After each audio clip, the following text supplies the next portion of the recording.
Indian Horse by Richard Wagamese. This is a visual timeline of Saul's life. Here is a picture of Saul and his grandma and his sister hiding from the white Canadian men that come to take the children to the residential schools. This is a picture when Saul is taken to the residential school. Here is Saul learning to play hockey with actually one of the fathers of the residential school and some of the other boys. And this is a later photo of Saul when he's older, when he gets released from the residential school and gets to go and play hockey. Saul Indian Horse is a Aboriginal Canadian. He grew up near the Winnipeg River. He grew up in the early 1960s with his parents, his two siblings, and his grandmother.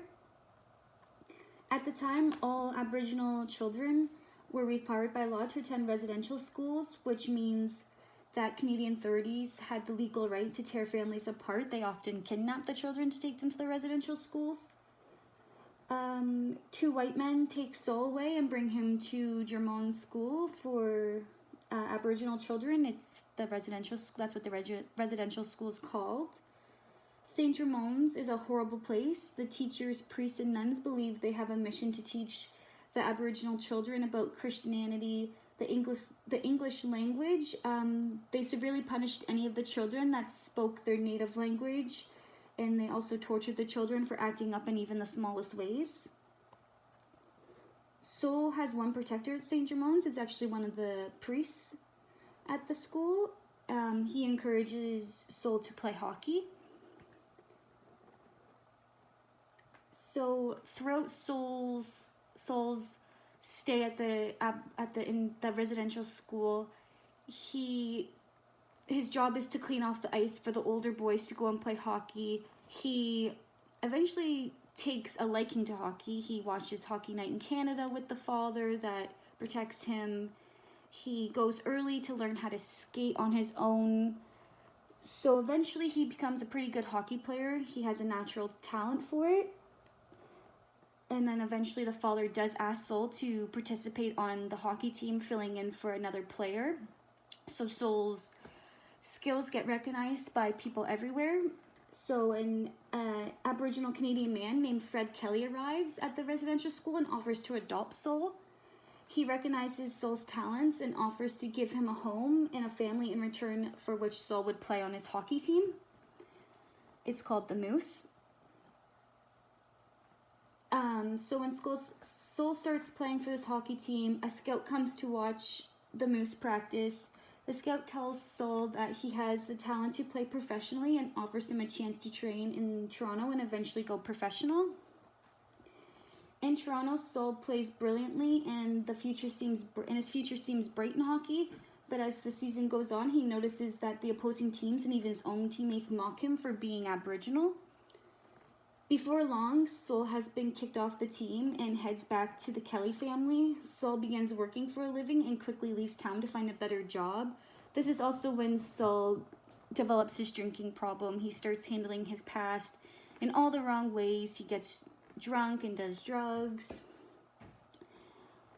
He becomes an alcoholic and develops a lot of health issues because of that.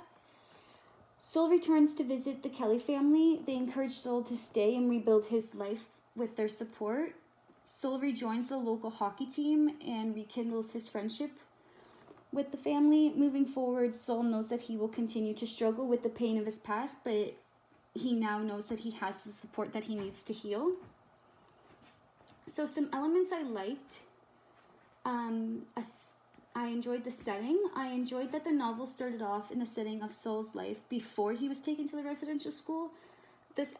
I like this element because it allowed readers to have a glimpse of the Aboriginal culture.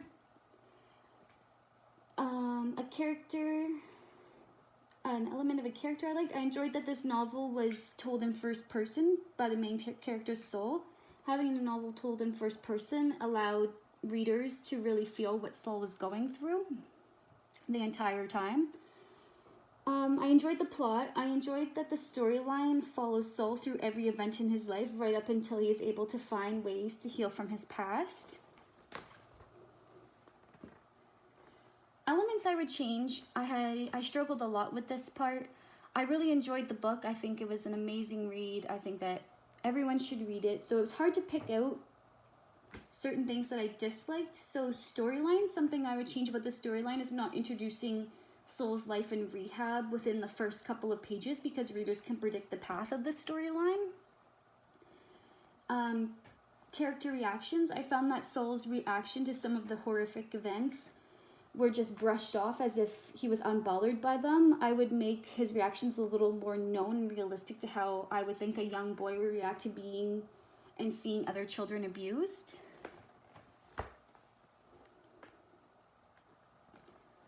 Overall impression, I really enjoyed reading Indian Horse. The author does a good job at making readers really feel every heartbreak Soul endures throughout this novel. The storyline starts before Soul is taken away to the residential camp, so readers are able to have an understanding of what life was like for the Aboriginal people. This novel was also very educating on the topic of residential schools and the effects it has on the Aboriginals still to this day. The author does a good job at touching on important subjects like abuse and racism. The novel is very heartwarming and heartbreaking all at once. Overall, I would recommend this book. I gave the book 5 out of 5 stars. I gave the novel this rating because it was very educational and inspiring story. Right from the start, it had me rooting for Soul, that things would take a turn for him. It was an easy storyline to follow, and it never lost my interest. Indian Horse makes you want to make the world a better place so no one has to experience what Soul has. And yeah, I would definitely recommend this book. Thank you.